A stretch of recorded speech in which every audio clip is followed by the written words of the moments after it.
What's up, NBA fan? What's up, all sports fans? This your boy JB, host of the Behind the Bench podcast networking channel. Just want to give a shout out to the rest of the crew. I'm talking about Shy, Kelvin, and Jermaine. And for everyone who's tuning in, I hope that you support Behind the Bench, become a subscriber, and help make this show the best that it can be. Woo! This is the hot button topic right here. This is hot button. You know, the beautiful thing about history is history always speaks for itself. You don't have to sugarcoat it. You don't have to doctor it up. You don't have to gloss it.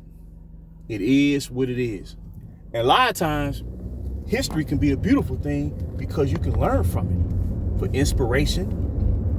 You know, the good and the bad, which you can attempt to correct in the future. You know, it's a beautiful source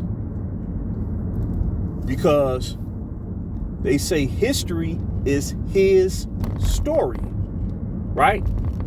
So what I'm getting at is Michael Jordan and Scottie Pippen is often considered the greatest duo in the history of the NBA, or at least in the modern era. Let's just say modern era since the NBA-ABA merger of 1976, right? And they have the accomplishments to be bestowed that level of recognition, right? And Michael Jordan always said, Scottie Pippen and me, we are a tandem. I take pressure off of him just as much as he takes pressure off me. Or he takes pressure off me just as much as I take pressure off him. So Jordan never undermined or discredited the importance of Scottie Pippen as his teammate, right? And in return, Scottie Pippen asked Michael Jordan to stand for him as he was inducted into the Hall of Fame in 2010, which was a year after Michael Jordan was inducted into the Hall of Fame in 2009.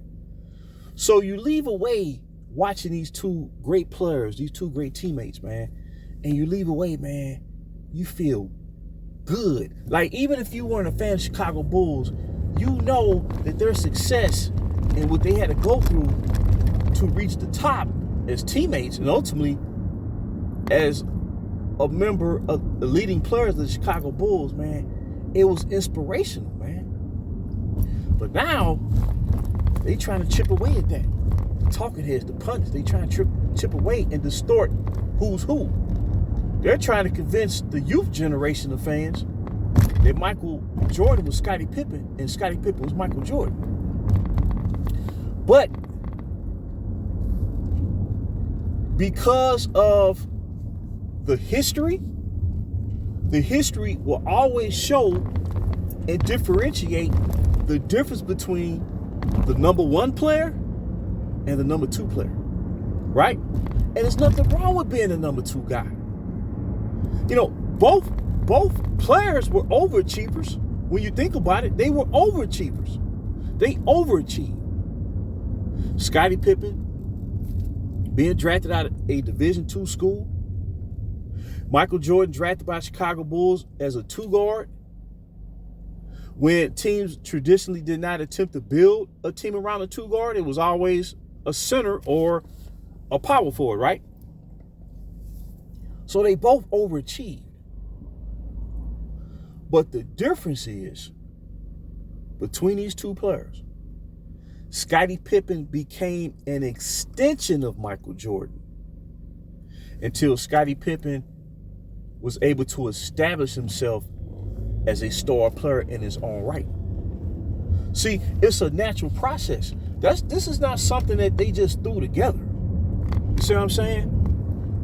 But the difference is, Michael Jordan provided a luxury for Scottie Pippen to grow, to become the player that you could say was the greatest number two player in the league. right? Throughout his career when they start their championship run. But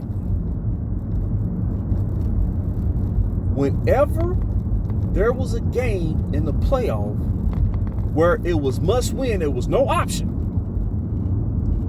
that they had to have it,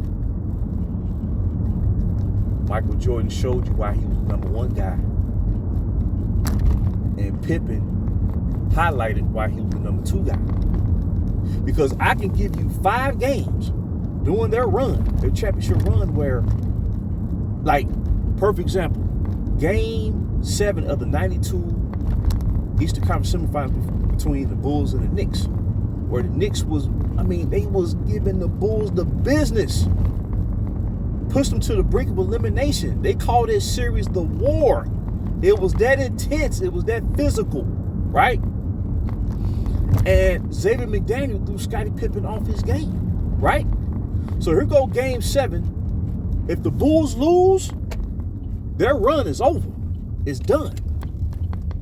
So in Game 7, what did Michael Jordan do? He set the tone right out the gate, which led to like a 30-point win, right?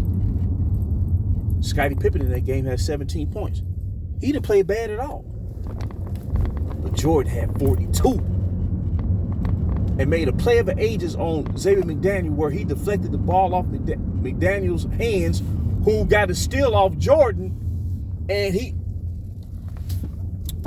attempted a breakaway layup, and Jordan came from behind, caught up the X-Man, and deflected that ball out of bounds. Chicago ball. And that's what Magic Johnson was calling the game. He said, whose game is it? It's Michael Jordan's game. See? Okay. And in this flu game right here, the epic game where Michael Jordan made you a believer. He had no business playing. The series was tied 2-2. Game 5 in Utah. Must win. Do or die. Right? Not do or die, but must win. No option. They had to win it. Michael Jordan gutted that bad boy out, and he scored 37 points and had a tremendous, X amount of assists, big-time rebounds, clutch shots. Scottie Pippen had 17 points.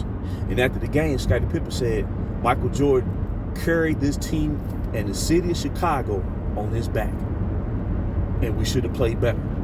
That's what Scottie Pippen said after that game. He said he's our leader, right? If Jordan don't play, they lose, and who knows? Utah may close their game out in 6. Right? There's Game 7 versus Indiana Pacers, 98 Eastern Conference Finals, right? Pippen had 17 points. You see the theme? Jordan had about 35 points. The theme is, in those games that they had to have it, Jordan scoring 35, 40 points, playing stellar defense, Pippen getting around 17 points. Because he was the number 2 guy, and Jordan was the number 1 guy. Right? Now, the one series where I can sit here and say that Scottie Pippen wound up being the driving force or the catalyst that led the Bulls to victory was the 93 Eastern Conference Finals versus the Knicks, where they came back from a 2-0 deficit. And in Game 4, Jordan played the series with a bad wrist, but he exploded 54 points to tie the series. That's a game they had to have. Jordan stepped up. Pippen had around 17. But in Game 5 in Madison Square Garden, where Charles Smith went up for the shot to try to win the game, Grant deflected the shot attempt. Jordan deflected it, and Pippen made 2 outstanding blocks to help seal that win. And the closeout game in Game 6, Pippen had like 24 points, about 6 assists. He hit that dagger 3-point shot that closed that series out. That was the one series where you could say that Scottie Pippen was the driving force. But then Jordan came right back in the 93 Finals, and he delivered an all-time performance. 41 points, 8 rebounds, 8 assists to show you who was the number 1 guy and who was the number 2 guy. Scottie Pippen was the best number 2 player in the world. But Jordan was the greatest player on the planet. And that's the difference. So until next time, this is JB for BTB, Behind the Bench.